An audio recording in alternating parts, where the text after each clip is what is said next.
নমস্কার। চলছে সংগ্রাম, কুরুক্ষেত্র, যে নামেই ডাকুন না কেন এবারের এই ভোট অত্যন্ত গুরুত্বপূর্ণ। ভোটের কাউন্টিংও গুরুত্বপূর্ণ। বেশ কিছু নজিরবিহীন ঘটনা ঘটে গেছে এই ভোটের আগে, এখনো ঘটে চলেছে। কাউন্টিংয়ের কথা যদি বলা হয়, অত্যন্ত সতর্কভাবে কাউন্টিং চলছে, স্লো কাউন্টিং হচ্ছে, কোনো রকম ভুলচুকের কোনো অবকাশ নেই। ওভারঅল কাউন্টিং এখনো পর্যন্ত যা দেখছি তাতে ট্রেন্ডিং, আর্লি ট্রেন্ডিং 4 থেকে 6 রাউন্ড গণনা হয়তো হয়েছে সব বেশি জায়গা মানে মিলিয়ে মিশিয়ে, তাতে এই হলো আর্লি ট্রেন্ডিং।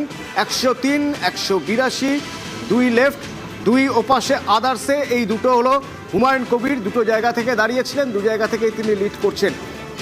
কেমনভাবে কাউন্টিং হচ্ছে, এই কাউন্টিংয়ের এই আর্লি ট্রেন্ডিং কিসের ইঙ্গিত দিচ্ছে বোঝার চেষ্টা করছিলাম। রাজনৈতিক দলের স্পোক্স পার্সনরা রয়েছেন, আমি কথা বলবো তাদের সঙ্গে। প্রদীপ্ত আমার সঙ্গে ছিলেন কিছুক্ষণ আগে, প্রদীপ্তর সঙ্গে কথা বলবো। তবে না, আমি একবার পূর্ব মেদিনীপুর, প্রদীপ্তর সঙ্গে কথা বলার আগে একবার পূর্ব মেদিনীপুরের ছবিটা দেখাতে চাইবো আপনাদের।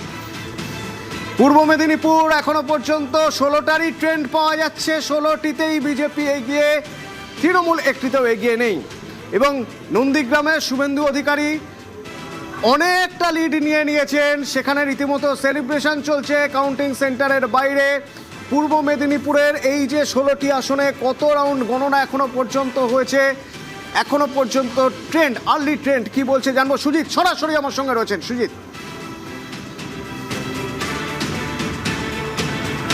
দেখো, 2 বছর আগের 24 সালের লোকসভা ভোটের যে ট্রেন্ড, সেই ট্রেন্ড অর্থাৎ সেই লোকসভা ভোটে কি রেজাল্ট হয়েছিল জানিয়ে দিয়ে অতনু। সেটা হলো 16টি যে বিধানসভা আসন রয়েছে 15টিতেই এগিয়েছিল বিজেপি।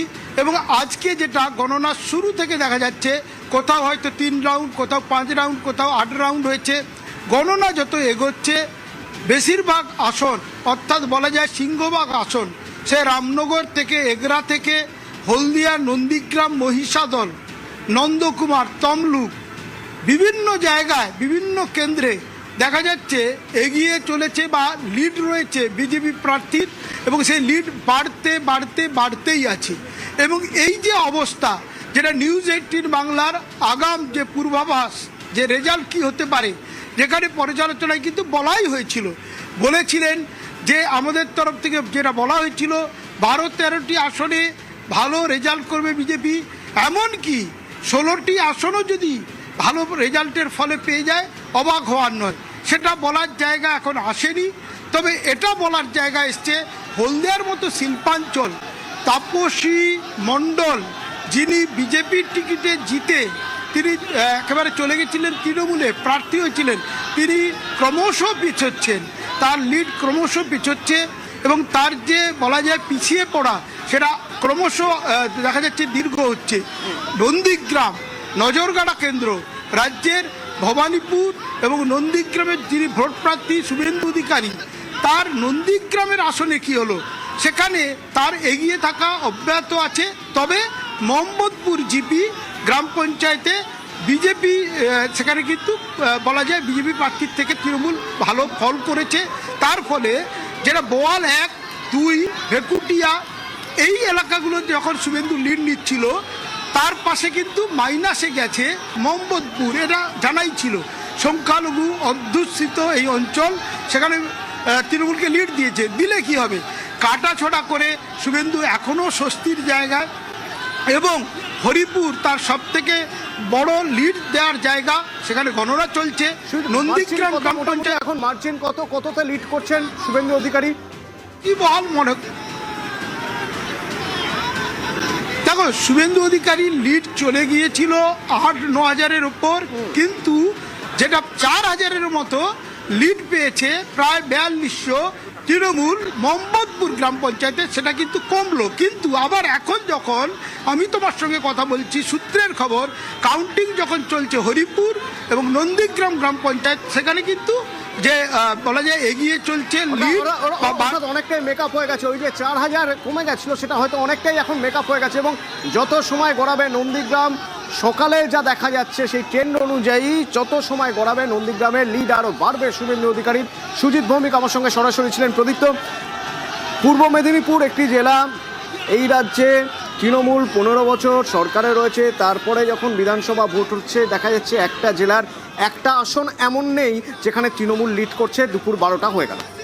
দুপুর 12টার পরে এই প্রথমবার দেখতে পাচ্ছি যে 12টার পরে কোথাও 3 রাউন্ড কোথাও 5 রাউন্ড হয়েছে, মানে যেখানে 17, 18, 25, 27 রাউন্ড অবধি টোটাল গণনা আছে। মানে রাত্রি 10টার আগেও এরকমভাবে যদি চলে, রাত্রি 10টার আগেও বুঝতে পারবো না কোথায় কে জিতছে। আর ট্রেন্ডিংয়ে যেখানে ওই 180 বা এরকম বিজেপিকে দেখাচ্ছে, আমি দায়িত্ব নিয়ে বলছি 70-এর বেশি সিট আছে যেখানে মার্জিন 200-500-র মধ্যে ডিফারেন্স রয়েছে। ফলে পরবর্তী কাউন্টিংগুলো না হওয়া অবধি, অন্তত 12-13 রাউন্ড কাউন্টিং না হওয়া অবধি এই ট্রেন্ডটাকে আমি এই মুহূর্তে বিশ্বাস করতে পারছি না। আদারওয়াইজ আমি দাবি করে বলছি যে এখনো পর্যন্ত ইভিএম খোলেনি 110টা অ্যাসেম্বলি ইলেকশনে, অ্যাসেম্বলি সিটসে। এটা দেখাচ্ছে হচ্ছে ইলেকশন কমিশন অফ ইন্ডিয়া। ফলে ইলেকশন কমিশন অফ ইন্ডিয়ার যে সাইড আছে সেটাও মারাত্মকভাবে স্লো। গত 3-4 দিন যাবৎ মমতা বন্দ্যোপাধ্যায় ঠিক একই কথা বলে আসছিলেন যে অস্বাভাবিকভাবে স্লো একটা জায়গা থাকবে, এবং এই জায়গার পরিপ্রেক্ষিতে আমরা দাবি করছি যে পরবর্তীকালে অর্থাৎ 17-18 রাউন্ড যাওয়ার আগে অবধি, অর্থাৎ 12-13 রাউন্ডের না যাওয়া অবধি এই ট্রেনটাকে আমরা বিশ্বাস করতে পারছি না। আরেকটা যে জায়গায় যেখানে আমরা জিতে আছি বেশিরভাগ ক্ষেত্রে, তুমি দেখবে যে আমরা জিতেছি প্রায় 10-12 হাজারের মধ্যে এগিয়ে রয়েছি। কোথাও মমতা ব্যানার্জি 16 হাজারের ভোটে এগিয়ে রয়েছেন। আবার ঠিক উল্টো দিকে তুমি যদি দেখো, উত্তর 24 পরগনা তুমি দেখাচ্ছিলে, উত্তর 24 পরগনায় বিজেপি নাকি 18টায় এগিয়ে আছে। এখানে কোনোভাবে বিজেপি 4-5টার বেশি সিট পেতে পারে না বলে বিশ্বাস করছি।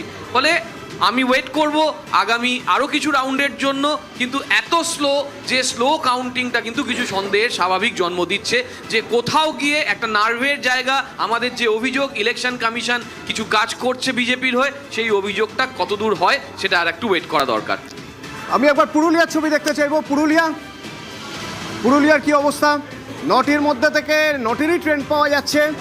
তার মধ্যে 8টিতে বিজেপি এগিয়ে আছে, 1টিতে তৃণমূল এগিয়ে আছে। ইন্দ্র রয়েছেন কাউন্টিং সেন্টারে বাইরে থেকে সরাসরি।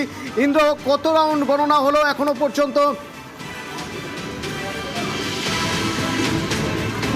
দেখো, 9টি বিধানসভা কেন্দ্রের কোথাও 5 রাউন্ড, কোথাও 3 রাউন্ড, কোথাও 6 রাউন্ড গণনা হয়েছে। এবং এই মুহূর্তে লাস্ট যে আমরা খবর পেয়েছি, রেজাল্ট পেয়েছি, তাতে 9টি বিধানসভা কেন্দ্রেই এগিয়ে রয়েছে বিজেপি। এবং যত খবর আসছে ততই তাদের পার্সেন্টেজ বাড়ছে ভোটের, এবং যেদিকে এগোচ্ছে তাতে 9টি বিধানসভা কেন্দ্রেই বিজেপির জয় জয়কার। ইতিমধ্যেই বিজেপির সমর্থকরা যারা বাইরে রয়েছে গণনা কেন্দ্রের, পুরুলিয়ার সিধু কানু বিরসা বিশ্ববিদ্যালয়ের বাইরে যারা রয়েছে, তারা ইতিমধ্যেই গেরুয়া আবির খেলছে, উল্লাস করছে, আনন্দ করছে।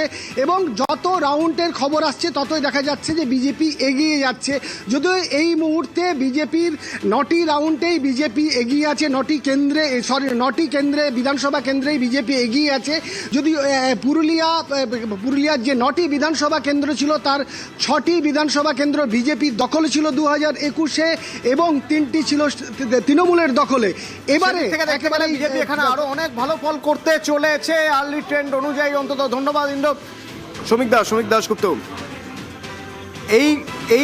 এইবারের ভোটে এখনো পর্যন্ত ধরে নিচ্ছি আর্লি ট্রেন্ড, ধরে নিচ্ছি স্লো কাউন্টিং হচ্ছে, কিন্তু তারপরেও এটা মানতেই হবে যে 2021-এর ফল আপনাদের হতাশ করেছিল। ভোট পার্সেন্টেজ হয়তো বেড়েছিল, সিট আপনারা আরও বেশি পাবেন ভেবেছিলেন।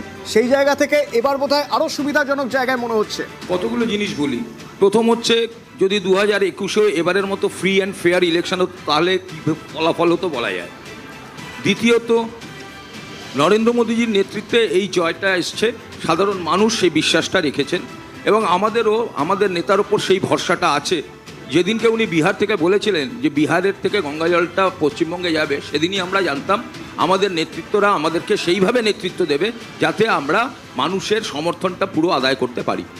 প্রদীপ্তর অনেক এখনও থাকবে, এটা ওর বাধ্যবাধকতা। ও একটা দলের প্রতিনিধি, ওকে তো শেষ মুহূর্ত পর্যন্ত লড়তে হবে। ওর অবিশ্বাস হতেই পারে এই সংখ্যা, এবং ও এটাও বিশ্বাস করতে পারে যখন কোনো অপ্রকৃতিস্থ মন্তব্য আসে যে আমি 300 আসনও পেতে পারি, এরকমও তো অপ্রকৃতিস্থ মন্তব্য এসছে। তা আমার দলে ওরকম উল্টোপাল্টা মন্তব্য হয়নি। আমাদের সভাপতি বরাবর বলেছেন আমরা কমফোর্টেবল মেজরিটি নিয়ে আসবো, সেই দিকেই যাচ্ছি। আমি প্রণাম জানাই পশ্চিমবঙ্গের সমস্ত মানুষকে। এই জয় হচ্ছে জনসাধারণের জয়।